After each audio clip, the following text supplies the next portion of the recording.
السلام علیکم سامعین و ناظرین، بسم اللہ الرحمن الرحیم۔ آج کا ہمارا موضوع ہے امیدیں دلانا، ہیونگ ہوپس۔ حضرت سیدنا عیسیٰ علیہ الصلوۃ والسلام ایک جگہ تشریف فرما تھے۔ قریب ہی ایک بوڑھا آدمی بیلچے سے زمین کھود رہا تھا۔ آپ نے بارگاہ الہی میں عرض کی، اے اللہ اس کی امید ختم کر دے۔ اس بوڑھے نے بیلچہ رکھا اور لیٹ گیا۔ تھوڑی دیر گزری تو آپ نے پھر عرض کی، اے اللہ اس کی امید لٹا دے۔ وہ بوڑھا شخص اٹھا اور کام میں مصروف ہو گیا۔ آپ علیہ السلام نے اس سے پوچھا تو کہنے لگا، میں کام کر رہا تھا کہ دل میں خیال آیا کہ تم بوڑھے ہو چکے ہو، کب تک کام کرو گے؟ اس لیے میں نے بیلچہ ایک جانب رکھا اور لیٹ گیا۔ پھر میرے دل میں خیال آیا کہ جب تک تم زندہ ہو گزر بسر بھی تو کرنی ہے، لہٰذا میں نے کھڑے ہو کر بیلچہ سنبھال لیا۔ محترم ناظرین، ہماری زندگی میں امید کی وہی اہمیت ہے جو جسم میں خون کی ہے۔ اگر امید ختم ہو جائے تو لوگ اپنے کاروبار، تعلیم، محنت مزدوری، زراعت اور دیگر کام کاج چھوڑ چھاڑ کر بیٹھ جائیں، جس کے نتیجے میں نظام زندگی تباہ ہو کر رہ جائے گا۔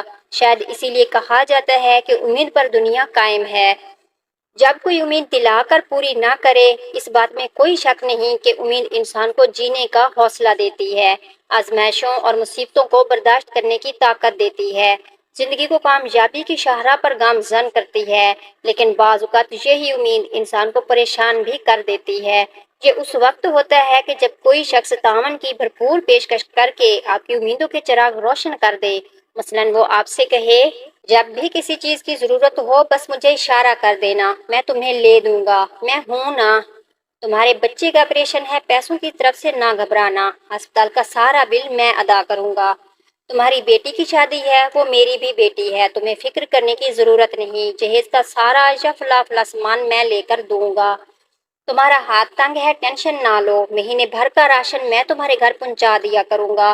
تمہارا بھائی ابھی زندہ ہے، تمہارا قرضہ میں ادا کر دوں گا۔ اس رشتے سے منع کر دو، میرے پاس اس سے کہیں اچھے رشتے موجود ہیں۔ تم دل لگا کر پڑھائی کرو، جتنی فیس ہوگی میں بھروں گا۔ چھوڑو ایسی گھٹیا نوکری، استعفیٰ دے کر مجھے ملو، میں تمہیں اسے اچھی نوکری دلوا دیتا ہوں۔ نوکری میں کیا رکھا ہے، آؤ دونوں مل کر کاروبار کرتے ہیں، ساری رقم میں لگاؤں گا اور نفع 50-50 یعنی آدھا آدھا کر لیں گے۔ اس طرح کی آفرز کے جواب میں ہم اپنی ساری امیدیں اس شخص سے وابستہ کر لیتے ہیں۔ پھر جب ان امیدوں کے عملی طور پر پورا کرنے کا وقت آتا ہے تو وہ ہیلے بہانے کر کے راہ فرار اختیار کر لیتا ہے۔ پھر وہ ہمیں گھر پر نہیں ملتا یا ہمارا فون رسیو نہیں کرتا تو ہم ٹینشن میں آ جاتے ہیں۔ 3 سبق آموز واقعات۔ اس قسم کے کئی واقعات ہمارے معاشرے میں آئے دن پیش آتے ہیں، جیسا کہ میرے ایک جاننے والے نے بتایا کہ ان کی بیوی کا آپریشن ہونے والا تھا۔ لیڈی ڈاکٹر نے خون کی بوتل کا انتظام رکھنے کی سختی سے تاکید کی۔ بلڈ گروپ او نیگیٹو تھا، جو کم ہی ملتا ہے۔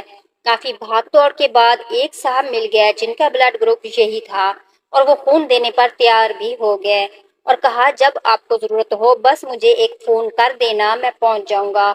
آپریشن کے دن تک ان سے رابطہ اور یاد دہانی کا سلسلہ بھی رہا۔ آپریشن ہونے سے پہلے ڈاکٹر نے خون کی بوتل طلب کی تو میں نے متعلقہ صاحب سے فون پر رابطہ کیا۔ بیل جاتی رہی مگر فون رسیو نہیں ہوا۔ بار بار کی کوشش کے بعد بھی نتیجہ صفر رہا۔ دوسری طرف آپریشن شروع ہو چکا تھا۔ بہرحال میں نے مصلی بچھایا اور ذکر و دعا میں مشغول ہو گیا۔ اللہ پاک کا کرم ہوا کہ آپریشن میں خون لگنے کی نوبت ہی نہیں آئی۔ البتہ مجھے ایک سبق ضرور ملا کہ کوئی کیسی ہی امید دلائے، متبادل بندوبست ضرور رکھنا چاہیے۔ اسی طرح ایک مسجد کے امام صاحب نے بتایا کہ ان کے بھائی تلاش روزگار کے لیے پنجاب سے کراچی آئے۔ کئی جگہ رابطہ کیا مگر بات نہیں بنی۔ اس سے پہلے کہ مزید جگہوں پر کام کی تلاش کے لیے جاتے، ان کے ایک واقف کار کا راولپنڈی سے فون آیا، جنہوں نے بڑا زور دے کر کہا کہ تمہارے لیے یہاں کام ریڈی ہے، بس تم پہنچ جاؤ۔ انہوں نے کئی بار کنفرم کیا کہ کیا واقعہ اوکے ہے۔ جواب یہی ملتا رہا کہ ٹینشن لینے کی کوئی بات ہی نہیں ہے، بس تم پہنچو۔ چنانچہ امام صاحب کے بھائی کراچی سے راولپنڈی کے لیے روانہ ہو گئے۔ کم و بیش 22 گھنٹے کے سفر کے بعد راولپنڈی پہنچے اور وہاں جا کر اس شخص کو فون کیا۔ کافی دیر بعد رابطہ ہوا تو اس نے یو ٹرن لے لیا کہ ابھی یہ پرابلم ہے، وہ پرابلم ہے، تھوڑا ٹائم لگے گا۔ یہ اس کی باتوں میں آ گیا اور 8-9 دن راولپنڈی میں بغیر کمائی کے فارغ بیٹھے رہے۔ دوسری طرف وہ آج کل کرتا رہا۔ بالآخر جب اس شخص کے دعوے پورے ہونے کی کوئی امید نظر نہ آئی تو بیچارے خالی ہاتھ اپنے گھر نانکانہ لوٹ آئے۔ یوں ہی کراچی یونیورسٹی میں ایم فل کرنے والے ایک اسٹوڈنٹ نے بتایا کہ مجھے ایم فل کے 4 سیمسٹر کی اکٹھی فیس دسمبر 2020 تک 1,07,000 روپے ادا کرنی تھی، جس کی وجہ سے میں بہت پریشان تھا۔ میرے ایک واقف کار نے مجھ سے کہا کہ تم بس آدھی فیس کا انتظام کر لو، باقی مجھ پر چھوڑ دو۔ جب ان کے ادا کرنے کی باری آئی تو انہوں نے مجھے تسلیاں دینا شروع کر دی کہ بس آج کل میں تمہیں میسج کرتا ہوں۔ یہی کرتے کرتے فیس جمع کروانے کی آخری تاریخ گزر گئی، لیکن مجھے بقیہ آدھی فیس نہ مل سکی۔ محترم ناظرین، اس قسم کے کئی واقعات ہو سکتے ہیں، خود آپ کے ساتھ یا آپ کے ارد گرد رہنے والوں کے ساتھ پیش آئے ہوں گے۔ انسان ایسے تجربات سے کچھ سیکھتا ہے۔ اسی طرح کے معاملات میں دو فریق ہوتے ہیں، ایک امید دلانے والا اور دوسرا وہ جس کو امید دلائی گئی۔ دونوں کے لیے 14 ٹپس پیش خدمت ہیں۔ امید دلانے والوں کے لیے نمبر 1، تعاون یا مدد کی امداد دلانے والے افراد عموماً 3 قسم کے ہوتے ہیں۔ ان میں سے نمبر 1 جو صرف کہتے ہیں، کر کے دکھانا ان کا مقصد نہیں ہوتا، ایسے لوگ وعدہ خلافی کے مرتکب ہوتے ہیں۔ نمبر 2 جو کہتے ہیں وہ کر کے بھی دکھاتے ہیں، ایسے لوگ لائق تحسین ہوتے ہیں۔ نمبر 3 جو کہتے ہیں اسے پورا کرنے کی نیت بھی رکھتے ہیں، لیکن بعد میں کسی مجبوری کی وجہ سے پورا نہیں کر سکتے، ایسے میں دوسرے کو پہلے سے آگاہ کرنا مفید ترین ہے تاکہ وہ متبادل انتظام کر سکے۔ اپنا جائزہ لے لیجئے کہ خدا نخواستہ آپ پہلی قسم میں تو شامل نہیں۔ اگر ہم کسی کا دکھ بانٹ نہیں سکتے تو اسے مزید پریشان بھی نہیں کرنا چاہیے۔ نمبر 2 بعض اوقات کسی کی حالت یا ضرورت دیکھ کر ذہن بن جاتا ہے کہ میں اس کی ضرور مدد کروں گا۔ ایسی صورت میں اس پر اپنے ارادے کا اظہار اسی وقت کرنا بہتر ہے جب آپ مدد کرنے کے قابل ہوں، تاکہ عین وقت پر آپ کو ندامت اور اسے مشقت نہ اٹھانی پڑے۔ نمبر 3 کوئی رکاوٹ نہ ہو تو ضرورت کا وقت آنے پر اس کے مانگنے سے پہلے ہی اسے مطلوبہ مدد مہیا کر کے تشویش سے بچائیے اور مسلمانوں کے دل میں خوشی داخل کرنے کا ثواب کمائیے۔ نمبر 4 جب بھی کسی سے مدد کا وعدہ کریں تو الفاظ سوچ سمجھ کر منتخب کیجیے تاکہ سامنے والے پر اچھی طرح واضح ہو جائے کہ آپ اس کی کتنی اور کس طرح مدد کر سکتے ہیں، اور وہ خوش فہمی کا شکار ہو کر بہت زیادہ امیدیں نہ باندھ لے۔ نمبر 5 اگر آپ کو کسی قسم کی ضرورت ہو، کوئی چیز چاہیے ہو تو میں حاضر ہوں، مجھے حکم فرما دیجیے گا۔ کسی کو بیماری یا کسی اور آزمائش میں دیکھ کر اسے ان الفاظ میں مدد کی پیشکش کرنے کی بجائے پیشکش سے کش کا لفظ ہٹائیے اور خود ہی معلومات کر کے تعاون پیش کر دیجیے اور اس کے دل کی دعائیں لیجیے، کیونکہ حیا اور مروت رکھنے والا آدمی ایسی پیشکش کے جواب میں شکریہ کہہ کر خاموش ہو جائے گا اور اپنی ضرورت کھل کر بیان نہیں کر سکے گا۔ ایسی صورت میں نقد رقم پیش کر دینا بہتر ہے تاکہ وہ اپنی ضرورت کی چیز خود خرید لے۔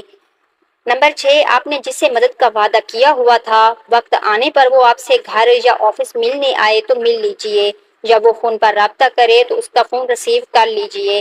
اگر کسی مجبوری کی وجہ سے آپ کی اس سے ملاقات نہ ہو سکی یا آپ فون ریسیو نہ کر سکے تو پہلی فرصت میں اس سے خود رابطہ کر کے اس کی تشویش کو دور کیجئے۔ اگر آپ عین وقت پر غائب ہو گئے تو بیچارے کی پریشانی بڑھ جائے گی اور وہ آپ سے بدظن بھی ہو سکتا ہے۔ یاد رکھیں انسان دو قسم کے چہرے نہیں بھولتا، ایک مصیبت میں ساتھ دینے والے کا اور دوسرا مصیبت میں ساتھ چھوڑ جانے والے کا۔ نمبر 7 اگر آپ نے کسی سے مدد کا وعدہ بھی نہیں کیا تو بھی اس کی مصیبت، آزمائش اور بیماری کے وقت بغیر مطالبے کے اس کی مدد کر کے اس کی مشکل آسان کیجیے اور دنیاوی و آخروی فوائد کے حقدار بنیے۔ رسول پاک صلی اللہ تعالیٰ علیہ وآلہ وسلم نے فرمایا، مسلمان کا بھائی ہے، نہ اس پر ظلم کرتا ہے اور نہ ہی اسے رسوا کرتا ہے، اور جو کوئی اپنے بھائی کی حاجت پوری کرتا ہے اللہ اس کی حاجت پوری فرماتا ہے، اور جو کسی مسلمان کی ایک پریشانی دور کرے گا اللہ قیامت کی پریشانیوں میں سے اس کی ایک پریشانی دور فرمائے گا۔ نمبر 8 کسی کی مدد کرتے وقت رضائے الہی پانے کی نیت اور دیگر اچھی نیتیں کر لیجئے، اور ہرگز احسان جتانے کی غلطی نہ کیجیے، کیونکہ کسی غریب کی مدد کر دینا، دکھیارے کا دکھ بانٹنا، غریب کا علاج کروانا یا کسی بھی طرح کسی کے کام آنا بہت ہی اچھا کام ہے، لیکن اس کے بعد اس پر بلا ضرورت شرعی احسان جتانا بہت ہی برا ہے۔ اللہ پاک کا فرمان ہدایت نشان ہے، ترجمہ کنز ایمان، اے ایمان والو اپنے صدقے باطل نہ کر دو، احسان رکھ کر اور ایزا دے کر۔ خاتم المرسلین رحمت للعالمین صلی اللہ تعالی علیہ وآلہ وسلم کا فرمان ہے، احسان جتانے والا والدین کا نافرمان اور شراب کا عادی جنت میں نہیں جائے گا، یعنی یہ لوگ اولاً جنت میں جانے کے مستحق نہ ہوں گے۔ امیدیں وابستہ کرنے والوں کے لیے نمبر 9، اگر آپ کو کوئی مدد کی آفر کرے تو اولاً خودداری کا ثبوت دیتے ہوئے اس کی پیشکش شکریہ کے ساتھ لٹا دیں، کیونکہ انسان جب کسی کو کچھ دیتا ہے تو عموماً واہ نہیں آہ کر کے دیتا ہے اور لینے والے کی نسبت نہ لینے والے سے متاثر ہوتا ہے۔ اگر آپ اتنے مجبور ہیں کہ اس کی پیشکش قبول کیے بغیر چارہ نہیں، تو بھی اس سے بہت زیادہ امیدیں وابستہ نہ کر لیں اور پہلے سے اپنا یہ ذہن بنا کر رکھیں کہ ہو سکتا ہے جب آپ کی ضرورت کا وقت آئے تو وہ خود مجبور ہو، یا اس کی آفر کسی خاص حادثے یا بیماری کے لیے محدود مدت کے لیے ہو، یا اب بھی اس کی نیت مدد کرنے کی ہے بعد میں دل پھر جائے، الغرض کچھ بھی ہو سکتا ہے۔ اس لیے اپنا متبادل انتظام ضرور رکھیے تاکہ آپ کو پریشانی کے وقت مزید پریشانی نہ ہو۔ نمبر 11، ضرورت پڑنے پر جب آپ آفر کرنے والے کو فون کریں اور رسیو نہ ہو تو اسے جھوٹا، دغا باز، فراڈیا قرار دینے کی بدگمانی کرنے کے بجائے حسن ظن یعنی اچھا گمان کر کے ثواب کمائیے، کہ ہو سکتا ہے وہ نماز میں ہو یا واش روم میں ہو یا موبائل چارجنگ پر لگا ہوا ہو یا اس کا فون ہی کسی نے چھین لیا ہو۔ نمبر 12، ایسا بھی ہوتا ہے کہ کسی کی آفر کے بغیر ہی ہم اس سے بڑی امید وابستہ کر لیتے ہیں، پھر اس انتظار میں رہتے ہیں کہ وہ بغیر کہے ہماری مدد کرے گا۔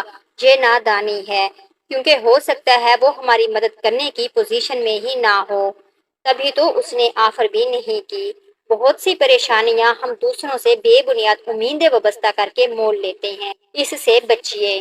نمبر 13، پریشانی سے نکلنے کا یہی ایک طریقہ نہیں ہے کہ کوئی ہماری مالی مدد کر دے، ضرورتاً قرض لے کر بھی تو کام چلایا جا سکتا ہے اور اس آپشن کو بھی کھلا رکھیے۔ نمبر 14، اگر ہو سکے تو گھریلو طور پر ایمرجنسی فنڈ مقرر کر لیجئے اور ہر مہینے کچھ نہ کچھ رقم اس میں جمع کرتے رہیے، اور اس اصول کو سختی کے ساتھ اپنا لیں کہ یہ رقم صرف ایمرجنسی کی صورت میں استعمال ہوگی۔ اس طریقہ کار کے فوائد آپ کھلی آنکھوں سے دیکھیں گے انشاءاللہ۔ اللہ کریم ہمیں عافیت، راحت اور آسانی نصیب فرمائے، آمین ثم آمین۔ جزاک اللہ خیرا کثیرا۔ ویڈیو دیکھنے کا بہت شکریہ۔ اگر آپ کو ویڈیو پسند آئی ہے تو ویڈیو کو لائک، کمنٹ اور اپنے دوستوں کے ساتھ بھی شیئر کریں۔ چینل کو ضرور سبسکرائب کر دیں تاکہ ہماری تمام ویڈیوز کا نوٹیفیکیشن آپ کو ملتا رہے۔ ملتے ہیں اگلی ویڈیو میں، تب تک کے لیے اللہ حافظ۔